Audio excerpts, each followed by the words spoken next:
As a guy who made over $13,000 from football shorts, I can say that 2026 World Cup might be single-handedly the best opportunity in shorts history to make your first $100,000 online. And before you think I'm crazy, just hear me out. In 2022, over 5 billion people engaged with the World Cup across all media, and the final alone was watched by 1.4 billion people. That's 1 in every 5 humans on the entire planet watching a single event. But 2022 is expected to be even bigger because the tournament just expanded to 48 nations. More countries, more fan base, more national pride on the line, and millions of people who've never cared about football suddenly caring deeply because their country is in. And I think that alone would be enough to make me interested. But what happened recently with YouTube changed the picture completely.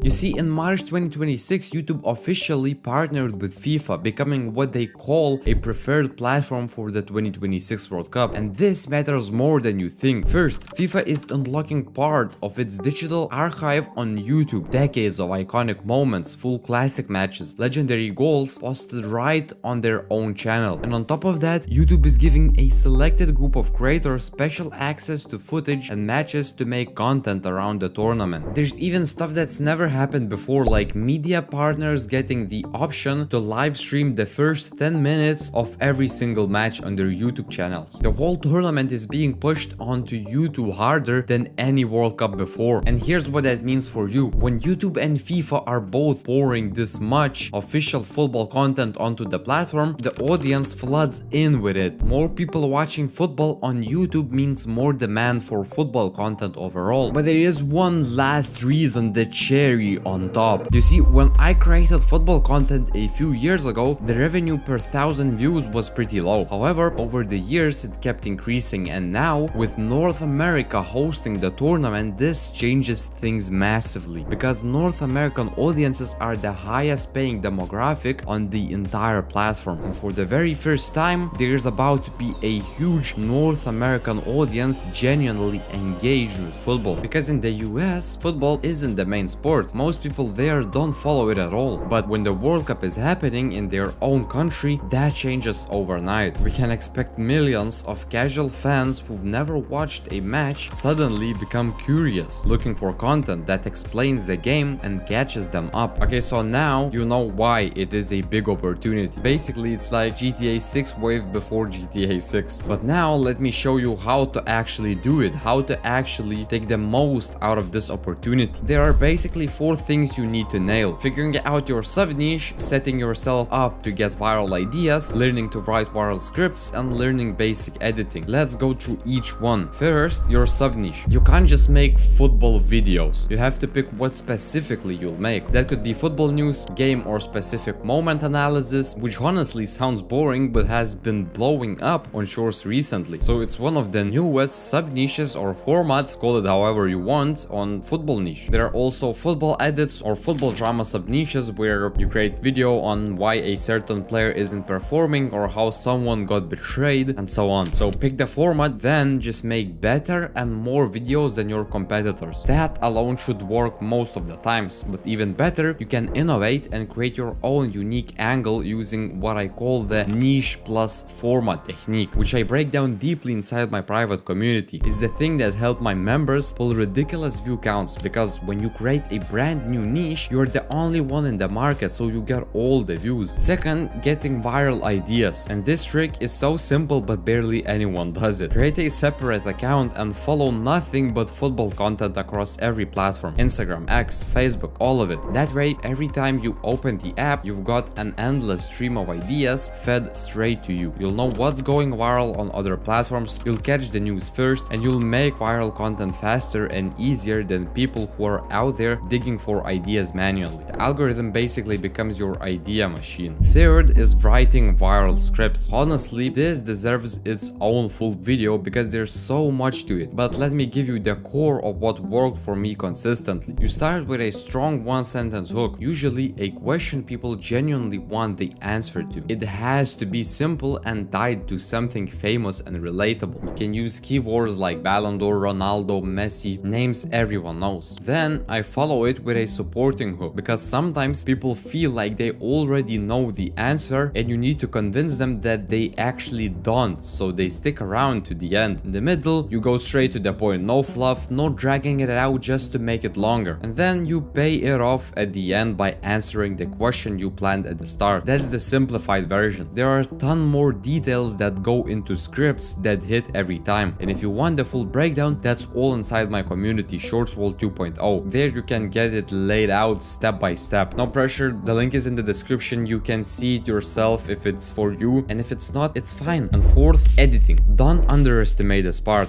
but don't overestimate it either. You do not need fancy edits to go viral. You can add them if you want to stand out or turn it into a format like those After Effects football edits, but I actually never needed them on my channel, and what mattered for me is using editing to supplement what you've already built, not to overload it. And here's the big one most people miss. Everyone thinks the hook is only about what you write, but the visual hook is even more important, because people process what they see before their brain even processes what they hear. So nail that first frame. And one extra tip, for voiceovers you can use AI, but find a unique voice, or even better, clone your own voice with 11 Labs so you actually stand out instead of sounding like every other channel. And remember this, everything I'm teaching you for the World Cup still works after the World Cup, especially if you make evergreen content. Let me prove it. I once made a video called "Is there any actual gold in the Ballon d'Or?" It hit 4 million views and flatlined, and I thought that was it. But the next year, when the Ballon d'Or ceremony came around, that same video picked up an extra 1 million views and made me another 100 euros. I didn't touch it, I didn't do anything. The video was just sitting there, and that's, ladies and gentlemen, an asset that will print money for years. That's the real magic here. So that's the full playbook. Pick your sub niche, set up your idea machine, learn to write hooks that pay off, keep your editing clean but sharp, and start now so you're built up before the first match kicks off. And here's the thing, YouTube Shorts is just one way to make money from this World Cup. There are honestly a bunch of other methods that have nothing to do with content at all, but that's a whole other video. So if you want me to break down every single way to make money from the 2026 World Cup, let me know in the comments and I'll make it. And if you're into this kind of thing, hit subscribe, because my whole goal with this channel is to become the biggest place that teaches every way to make money online. Not just YouTube, but maybe clipping, dropshipping, all of it, you know? So stick around, I'll see you in the next one. Peace.